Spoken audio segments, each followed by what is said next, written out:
একটা রেস্টুরেন্ট ব্যবসা লস হওয়ার বড় কারণ হলো প্রপার প্ল্যানিং অ্যান্ড স্ট্র্যাটেজি ছাড়াই ভুল জায়গায় ভুল অডিয়েন্স টার্গেট করে বিজনেসটা শুরু করা। এরপরেও ঠিকভাবে মার্কেটিং এর মাধ্যমে আমরা চেষ্টা করলে অনেকটাই গ্রো করা যেতে পারে যে কোনো ব্যবসা। আমরা 7 সলিউশন টিম গিয়েছিলাম গুলশান 2 এর একটি ইতালিয়ান রেস্টুরেন্ট রাফিনাতো এর প্রমোশনাল ভিডিও এবং ফটোগ্রাফি শুট করতে। রাফিনাতো লাস্ট 10 বছর ধরে গুলশান এবং এর আশেপাশের এরিয়াতে ইতালিয়ান ফুড সার্ভ করে আসছে, অ্যান্ড তাদের ইন্টেরিয়র এতটাই সুন্দর যে আপনার মনে হবে আপনি সত্যি সত্যি ইতালি চলে আসছেন। যাই হোক, ফুল ডিটেলস ভিডিও খুব তাড়াতাড়ি পাবেন, তবে এই ভিডিওতে প্রতিটা শুট শেষে আমাদের অবস্থায় কেমন হয় বা আমাদের সময়টা কেমন কাটে এগুলোর কিছু মুহূর্ত দেখতে পাবেন।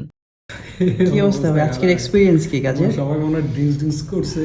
ভাই আজকে এক্সপেরিয়েন্স কি? চেহারা দেখেন না ভাই ভালো আছেন? আমাদের ভালো রাখলেন কিভাবে? সারাদিন কাজ করাইছেন। আমি করেছি না, আপনি আমাদের করেছেন। কোনটা? আমাদের কাজ কেমন লাগলো? অবশ্যই এটা তো আমি নিজেই একদম অথেন্টিকলি বলতে পারি জিনিসটা, যে আপনারা একদম নিজের মতো করে কাজ করছেন। মানে মনে হচ্ছে যে না আপনাদের জায়গা, আপনারাই আপনি একদম মন প্রাণ দিয়ে এটা মানে যে চেষ্টা করছেন ভালো কিছু করার জন্য, ভালো কিছু। ওকে, যথেষ্ট।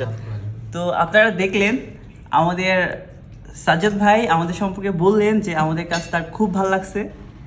এটা হচ্ছে রাফিনাতো, গুলশান 2 এ দ্য ওয়েস্টার্নের পেছনে এই রেস্টুরেন্টটা একটা ইতালিয়ান ট্রেডিশনের রেস্টুরেন্ট। সো এখানে আপনারা আসবেন, আপনারা যারা গুলশান বনানীর আশেপাশে আছেন এই রেস্টুরেন্টে আসবেন, মেনু দেখে আপনাদের পছন্দের ফুডটা অর্ডার করবেন। সো রেস্টুরেন্টের ইন্টারভিউর আমি টুকটাক দেখা দিব আপনাদেরকে। আর সাজ্জাদ ভাইকে পেয়ে যাবেন, সাজ্জাদ ভাই খুবই ভালো একজন মানুষ। ডিসকাউন্ট কি হবে? আসলে দেখা যাবে, চেষ্টা করব টাইম লেভেল বেস্ট। ওকে, আপনারা চলে আসবেন, সাজ্জাদ ভাই ওনার সর্বোচ্চ চেষ্টা করবে আপনাদেরকে যত ভালো করে সার্ভিস বা ট্রিট করা যায়। Thank you so much.